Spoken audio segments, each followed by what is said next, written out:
Hello അസ്സലാമു അലൈക്കും welcome back to അസാസ് ഫുഡ് മാജിക്. ഇന്നൊരു സ്നാക്കിന്റെ റെസിപ്പിയാണ് കൊണ്ടുവന്നിട്ടുള്ളത്. സ്വീറ്റ് ആയിട്ടുള്ളൊരു ഡിഷാണ്. വളരെ എളുപ്പത്തിൽ കുറഞ്ഞ സാധനങ്ങൾ മാത്രമേ നമുക്ക് ആവശ്യമുള്ളൂ. പുഡിംഗ് ആയിട്ടും ഇഫ്താർ സ്നാക്കായിട്ടും നമുക്ക് ഒരുപോലെ ചെയ്തെടുക്കാം. അതാണ് ഈ ഒരു ഡിഷിന്റെ പ്രത്യേകത. അപ്പോൾ നമുക്ക് റെസിപ്പി ഒന്ന് കണ്ടു നോക്കിയാലോ. ആദ്യം മിക്സിയുടെ ജാറിലേക്ക് അരക്കപ്പ് മൈദയും 1/4 കപ്പ് പഞ്ചസാരയും ഇട്ട് കൊടുത്തിട്ടുണ്ട്. പിന്നെ പാൽ ചേർത്താണ് ഇത് അടിച്ചെടുക്കേണ്ടത്. അപ്പോൾ ഞാനിവിടെ പാലിന് പകരം പാൽപ്പൊടിയാണ് എടുത്തിട്ടുള്ളത്. പാലിനേക്കാൾ എനിക്ക് കുറച്ചുകൂടി ടേസ്റ്റ് ആയിട്ട് തോന്നിയത് പാൽപ്പൊടി ചേർത്തപ്പോഴാണ് കേട്ടോ. അപ്പോൾ ഇവിടെ 3 ടീസ്പൂൺ പാൽപ്പൊടി വെള്ളം ചേർത്തിട്ട് ഒന്ന് മിക്സ് ചെയ്യുക. എന്നിട്ട് 1 കപ്പാക്കി മാറ്റുക. അപ്പോൾ ഈ ഒരു പാൽപ്പൊടിയുടെ മിക്സാണ് നമ്മൾ മൈദയിലേക്ക് ചേർത്തിട്ട് അടിച്ചെടുക്കുന്നത്. ഇതിലേക്ക് അല്പം ഉപ്പും കൂടി ചേർത്തിട്ട് ഒന്നുകൂടി ഒന്ന് അടിച്ചെടുക്കാം.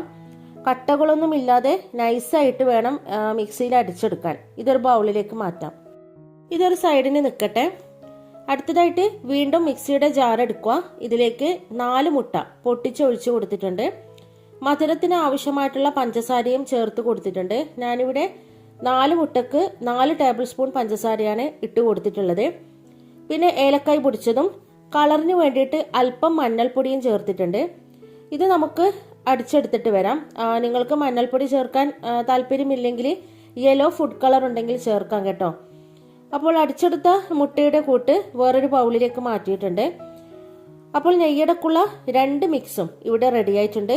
ഇനി നമുക്ക് നെയ്യട ഉണ്ടാക്കി തുടങ്ങാം. ഇവിടെ ഒരു സ്റ്റീലിന്റെ അല്പം കുഴിയുള്ള പാത്രം എടുത്തിട്ടുണ്ട്. ഒട്ടിപ്പിടിക്കാതിരിക്കാൻ വേണ്ടിയിട്ട് പാത്രത്തിന്റെ അടിയിലും സൈഡിനൊക്കെ പശുവി നെയ്യൊന്ന് പുരട്ടി എടുക്കുക. അപ്പോൾ ആവി വരുന്ന അപ്പച്ചെമ്പിന്റെ തട്ടിലേക്ക് ഈ ഒരു പാത്രം വെച്ച് കൊടുക്കുക. ഈ ഒരു പാത്രത്തിലാണ് നമ്മൾ നെയ്യട ഉണ്ടാക്കാൻ പോകുന്നത് കേട്ടോ. അപ്പോൾ റെഡിയാക്കി വെച്ച നമ്മുടെ മൈദയുടെ മിക്സിൽ നിന്ന് അല്പം എടുത്തിട്ട് ഈ ഒരു പാത്രത്തിലേക്ക് ഒഴിച്ചു കൊടുക്കുക. കട്ടിക്ക് ഒഴിച്ചു കൊടുക്കരുത് കേട്ടോ. ഇനി പാത്രം അടച്ചു വെച്ചിട്ട് ചെറിയ തീയിൽ 5 മിനിറ്റ് ഒന്ന് വേവിച്ചെടുക്കുക. അപ്പോൾ 5 മിനിറ്റിന് ശേഷം മുകൾ വശം ഒന്ന് കട്ടിയായിട്ട് വരുമ്പോൾ നെയ്യൊന്ന് തടവി കൊടുത്തതിന് ശേഷം മുട്ടയുടെ മിക്സ് ഉണ്ടല്ലോ അത് ഇതിന്റെ മുകളിലേക്കൊന്ന് ഒഴിച്ചു കൊടുക്കുക. വീണ്ടും പാത്രം അടച്ചു വെച്ച് വേവിക്കുക.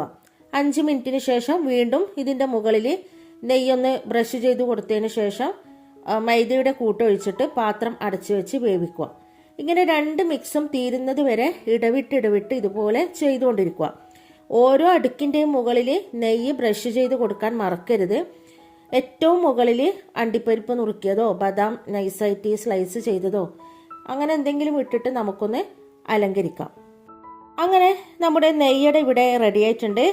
ഞാനിവിടെ മുകളിൽ എള്ളാണ് ഇട്ട് കൊടുത്തിട്ടുള്ളത്. മഞ്ഞ കളറിൽ കറുത്ത എള്ള് കാണാൻ നല്ല ഭംഗിയായിരിക്കും. അപ്പോൾ നമുക്കിതൊന്ന് കട്ട് ചെയ്തെടുക്കാം. ഇത് അടിപൊളി ടേസ്റ്റാണ്. നമുക്ക് പുഡിംഗ് ഒക്കെ കഴിക്കുന്ന ഒരു ഫീലാണ് ഇത് കഴിക്കുമ്പോൾ നമുക്ക് കിട്ടുന്നത്. ഇഫ്താർ സ്നാക്കായിട്ടും ഒക്കെ നമുക്കിത് വളരെ എളുപ്പത്തിൽ ചെയ്തെടുക്കാം. റെസിപ്പി ഇഷ്ടമായാൽ നമ്മുടെ വീഡിയോ ലൈക്ക് ചെയ്യാനും ചാനൽ സബ്സ്ക്രൈബ് ചെയ്യാനും മറക്കരുത്. അപ്പോൾ ഇൻഷാ അല്ലാഹ് ഇതുപോലുള്ള നല്ല റെസിപ്പി ആയിട്ട് നമുക്ക് വീണ്ടും കാണാം. Thanks for watching.